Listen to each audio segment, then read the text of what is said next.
कुदरत गुस्से में है। 200 किलोमीटर प्रति घंटे से ज्यादा की रफ्तार से चल रही हैं हवाएं। अपने साथ सब कुछ उड़ा ले जाने पर आमादा हैं ये हवाएं। घर ताश के पत्तों की तरह डह रहे हैं। पेड़ मामूली खंभों की तरह उखड़ गए हैं। बड़े बड़े टिन के शेड तिनकों की तरह आसमान में उड़ रहे हैं। समंदर का शोर दिलों में खौफ पैदा कर रहा है। ऊंची ऊंची लहरें किनारों को तोड़कर सड़कों पर डेरा जमा रही हैं। ये वो साइक्लोन है जिसने पहले देश की आर्थिक राजधानी मुंबई में तबाही मचा दी, फिर गुजरात में जमकर कहर बरपाया। ताओते नाम का ये चक्रवाती तूफान भले ही अब कमजोर पड़ गया हो, लेकिन इसने अपने पीछे तबाही के जो निशान छोड़े हैं उसने दिलों में दहशत भर दी है। ताओते नाम का ये चक्रवाती तूफान भले ही अब कमजोर पड़ गया हो, लेकिन इसने अपने पीछे तबाही के जो निशान छोड़े हैं उसने दिलों में दहशत भर दी है। आखिर क्या है ये साइक्लोन? क्यों आते हैं ये साइक्लोन?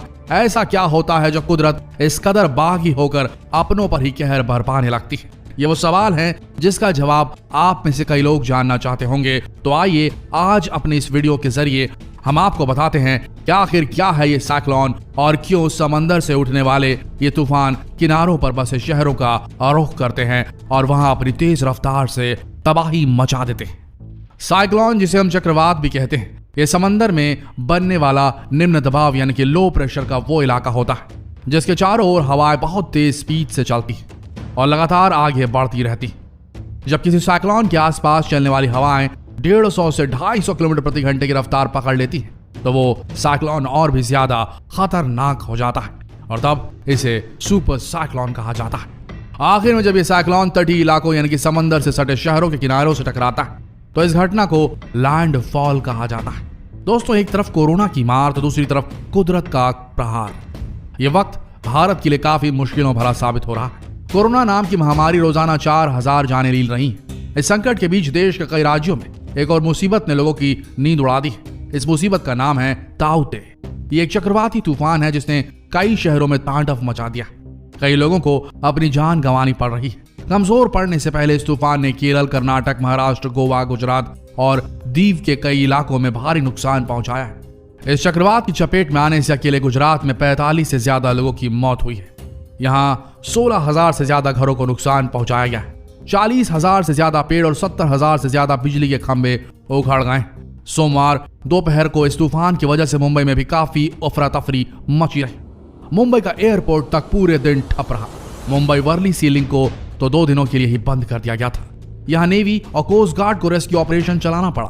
भारतीय नौसेना ने मुंबई के पास अरब सागर में फंसे बंजरों से 600 से ज्यादा लोगों को बचाया। हालांकि कई लोग अब भी लापता हैं। इसका असर मोनो रेल पर भी पड़ा। साथ ही मुंबई की लाइफलाइन माने जाने वाली लोकल ट्रेन भी इसके असर से नहीं बच पाई। कई जगह ट्रैक पर पेड़ गिरने की वजह से लोकल की स्पीड पर ब्रेक लग गया।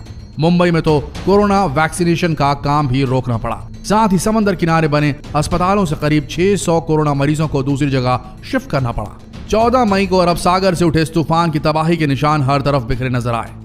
चक्रवात ताउते ने उत्तर भारत के राज्यों उत्तर प्रदेश, हरियाणा, राजस्थान और दिल्ली के मौसम पर भी असर डाला।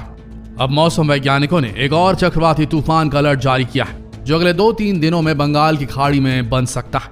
चलिए दोस्तों, चक्रवाती तूफान को लेकर इतनी बातें हो गई, लेकिन यह होता क्या है, कैसे पैदा होता है, इनका नामकरण कैसे होता है और हाल ही में तबाही मचाने वाले इस तूफान ताउते का मतलब क्या है, अब ये जान लेते हैं। दोस्तों, समंदर में इक्वेटर माने उत्तरी गोलार्ध के पास जब सूरज चढ़ता है तो उसका पानी गर्म होने लगता है। जब समंदर 27 डिग्री से ऊपर गर्म हो जाता है तो खूब सारी भाप उठती है।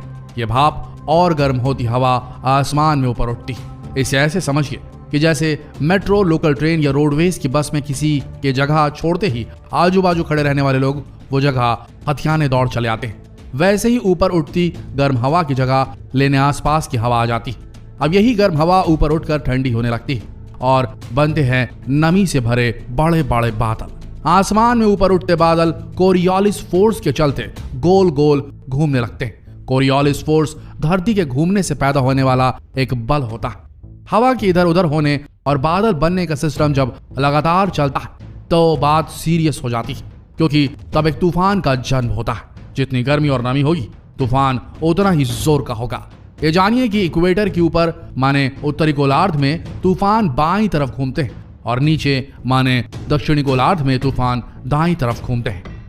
अब बताते हैं आपको कि इन तूफानों को नाम कैसे दिया जाता है, इनका नामकरण कैसे होता है। दरअसल तूफानों को सबसे पहले नाम 20वीं शताब्दी में दिया गया था। यह नाम ऑस्ट्रेलिया के एक मौसम वैज्ञानिक ने देने शुरू किए थे। वो तूफानों के नाम उन राजनेताओं के नाम पर रखता था जिन्हें वो पसंद नहीं करते थे। वक्त के साथ कैरेबियन आइलैंड के लोग कैथोलिक संतों के नाम पर चक्रवाती तूफानों के नाम रखने लगे। इसके बाद अमेरिका दुनिया का चौधरी बन गया। तूफानों के नाम रखने की जिम्मेदारी अमेरिका के पास आ गई। अमेरिका हर साल 21 नामों की लिस्ट तैयार करता है। अंग्रेजी वर्णमाला के हर अक्षर से एक नाम रखा जाता है, लेकिन Q, U, X, Y और Z से नाम नहीं रखे जाते।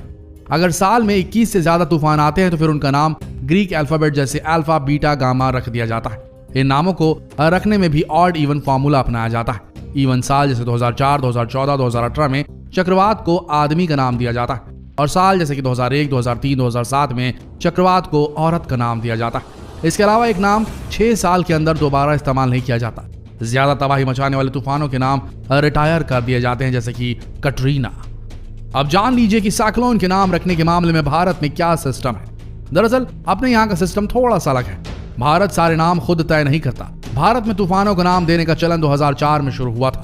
उस वक्त भारत, बांग्लादेश, मालदीव, म्यांमार, ओमान, पाकिस्तान, श्रीलंका और थाईलैंड ने मिलकर नाम देने का एक फॉर्मूला बनाया। इसके मुताबिक सभी देशों ने अपनी ओर से नामों की एक लिस्ट वर्ल्ड मीटीरियोलॉजिकल ऑर्गेनाइजेशन को दी है। भारत की लिस्ट में अग्नि, आकाश, बिजली, मेघ और सागर जैसे नाम है।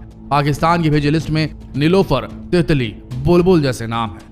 नाम देने लायक चक्रवात आने पर 8 देशों के भेजे नामों में से बारी बारी एक नाम चुना जाता है।